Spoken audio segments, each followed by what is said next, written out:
Of the 90 plays Euripides wrote, we have 18. The other 72 are gone, and what remains in fragments may teach you more than any complete text ever could. Here's the decision facing any serious strategist. You almost never have complete information. You move on what you can verify, accept what you cannot, and build resilience around the gaps.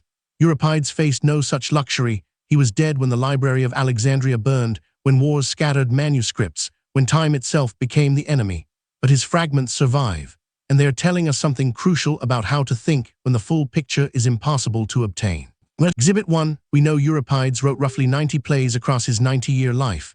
That's one play per year on average, under deadline, with judges watching, with audiences voting with their feet.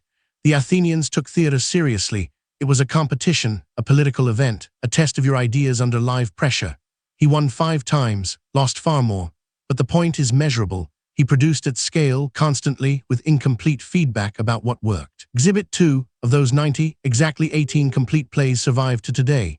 That's a 20% survival rate, not because Euripides was unpopular, quite the opposite.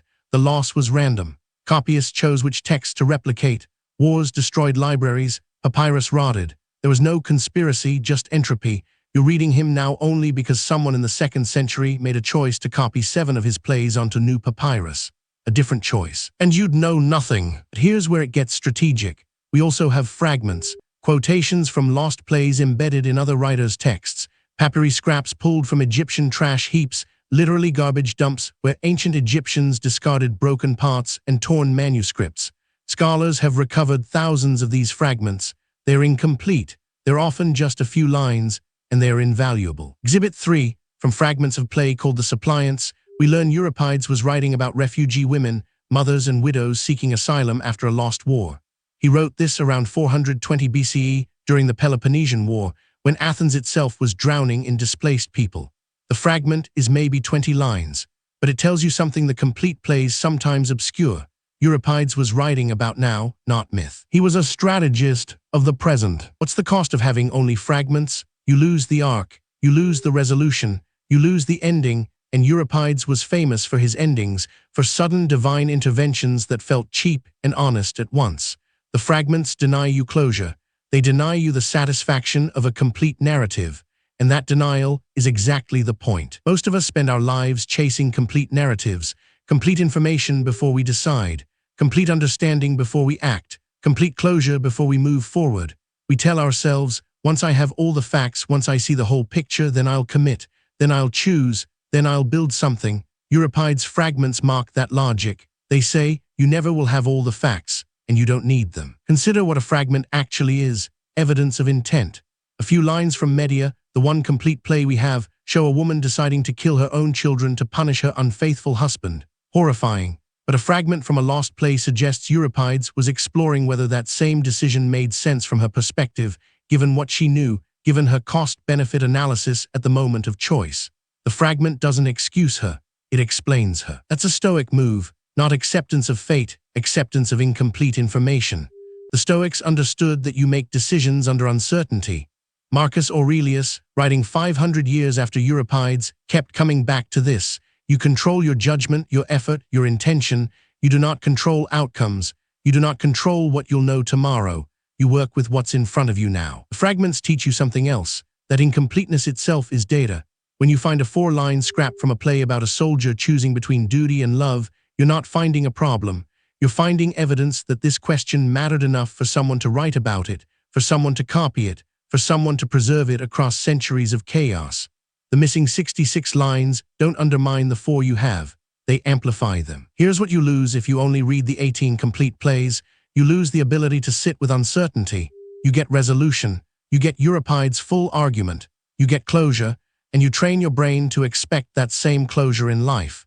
You start believing that incomplete situations are failures, that partial knowledge is inadequate, that you shouldn't act until you can see the whole board. But Euripides' fragments reverse that. They say, you're always working with fragments. Your knowledge of your own past is fragmented, memory is selective, unreliable, incomplete. Your understanding of others is fragmented, you see their actions, not their full reasoning. Your grasp of the future is fragmented, you have scenarios, not certainty. The fragments aren't aberrations, they're the norm. The complete texts are the luxury. So what does a strategist do with fragments? You extract the principle, You look for the decision point. In that 4-line fragment about duty versus love, Euripides is asking, what do you owe yourself versus what do you owe your role? That question doesn't require the missing 66 lines to be useful. It's complete in itself. It's actionable now. The second payoff, fragments teach you to value what survives. In a chaotic world, the fact that anything survives at all is remarkable. A single line from Euripides that's lasted 400 years is more real, more tested, more proven than 1,000 contemporary hot takes that'll be forgotten in 5 years. When you work with fragments, you stop chasing novelty and start respecting durability. The third payoff, and this is where it gets practical for your life. Accepting fragments trains you to act despite incomplete information. You have 70% of what you'd like to know. You make the call anyway. You have a fragment of understanding about a person or a situation. You respond with wisdom anyway. You have incomplete data about your own future. You build anyway. Fragments are not excuses to delay. They're invitations to commit. Euripides lived through plague, war, exile, and political chaos. He wrote 90 plays under pressure, knowing most would be lost. He couldn't control survival. He could only control clarity, making each play count, each argument sharp, each decision visible. The fragments that survived are fragments because they were worth copying, they were worth preserving, they were worth reading again. So the claim holds, Euripides' lost plays, known only through fragments, teach you something the complete texts cannot. They teach you that incompleteness is not a failure of understanding. It's the permanent condition of being alive. The strategist accepts this, builds within it, acts despite it, and discovers that fragments, properly read, are enough. Subscribe for weekly explorations of how ancient texts teach modern strategy. There's a forgotten wisdom waiting every Thursday.